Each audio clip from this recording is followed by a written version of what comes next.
Bangsa Rum disebut dalam salah satu tanda kiamat, khususnya saat pertempuran besar di akhir zaman. Bangsa ini dikatakan juga akan mengkhianati Islam.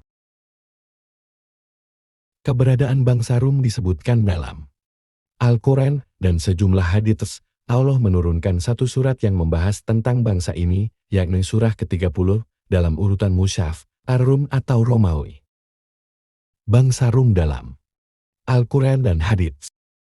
Allah berfirman dalam surah Ar-Rum ayat 1-6 yang berbunyi, Alif Lam Mim, bangsa Romawi telah dikalahkan di negeri yang terdekat, dan mereka setelah kekalahannya itu akan menang dalam beberapa tahun lagi. Milik Allah lah urusan sebelum dan setelah mereka menang. Pada hari kemenangan bangsa Romawi itu bergembiralah orang-orang mukmin, karena pertolongan Allah. Dia menolong siapa yang dia kehendakin, dia maha perkasa lagi maha penyayang, itulah janji Allah. Allah tidak akan menyalahi janjinya, tetapi kebanyakan manusia tidak mengetahui.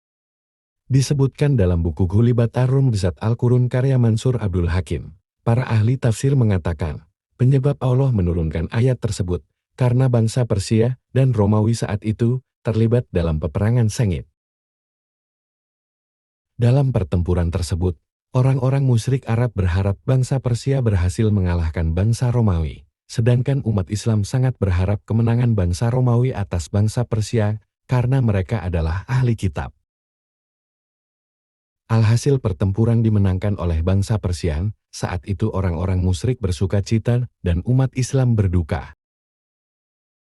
Menurut tafsir Ibnu Katsir, Sabur, Raja Persia saat itu berhasil mengalahkan tentara Romawi dan merebut negeri-negeri Syam serta bagian lainnya yang termasuk dalam wilayah kerajaan Romawi dari tanah Jazirah Arab dan sebagian besar wilayah kerajaan Romawi. Hal tersebut membuat Kaisar Romawi Heraklius harus mundur dan mengungsi. Rasulullah juga menyebut tentang Ar-Rum Romawi beberapa kali saat membicarakan peristiwa akhir zaman. Beliau bersabda, kalian akan menyerang Jazirah Arab hingga Allah menaklukkannya, kemudian Persia hingga Allah berkenan menaklukkannya. Kemudian kalian menyerang Romawi hingga Allah berkenan menaklukkannya, dan setelah itu kalian menyerang Dajjal hingga Allah berkenan menaklukkannya. Hadis riwayat Ahmad dan Muslim. Dalam kitab kumpulan hadits, Mishkah al-Masabih, juga terdapat sebuah riwayat yang menyebut bahwa kelak bangsa Romawi akan berkhianat kepada umat Islam. Rasulullah bersabda, kalian akan mengadakan perjanjian damai dengan bangsa Romawi selama beberapa lama, lalu kalian akan menyerang ketika mereka menjadi musuh di belakang kalian, kemudian kalian akan dimenangkan, mendapat ghanimah, dan kalian selamat. Setelah itu, Talain turun di padang rumput bernama Zitulun, kemudian seorang lelaki dari Romawi ke sana untuk mengibarkan bendera salib seraya berkata, ingatlah, salib telah menang.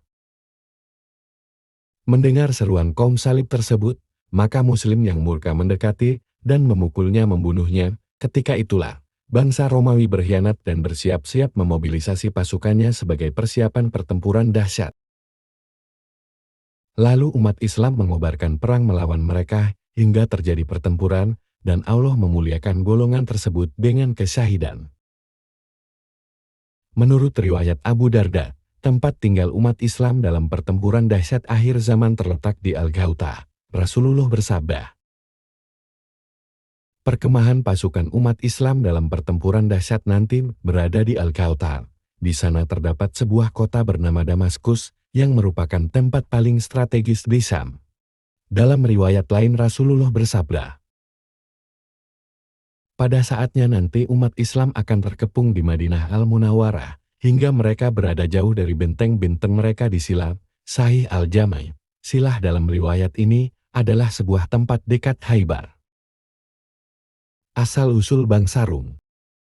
Para sejarawan Arab dan buku-buku ahli kitab menyebut, bangsa Romawi berasal dari keturunan Esau bin Ishak bin Ibrahim. Nabi Ishak memiliki dua anak laki-laki yang bernama Esau dan Yakub. Esau juga dikenal dengan nama Yaso, sebutan Abu Ar-Ruman, atau nenek moyang bangsa Romawi dan Yunani kuno. Mereka merupakan orang-orang Eropa dan keturunannya, Amerika, Australia, dan Kanada. Adapun Nabi Yakub yang dikenal dengan nama Israel, melahirkan para putra dengan sebutan Bani Israel. Di antara putra Nabi Yakub ini adalah para nabi dari Bani Israel seperti Nabi Musa, Nabi Zakaria, Nabi Yahya, dan Nabi Isa. Ibnu Katsir mengatakan dalam kitab Al-Bidayah wa An-Nihayah, Esau dan Yakob adalah saudara kembar. Dari segi agama dan sejarah, Esau ini menurunkan bangsa Romawi dan Yakub menjadi nenek moyang Bani Israel.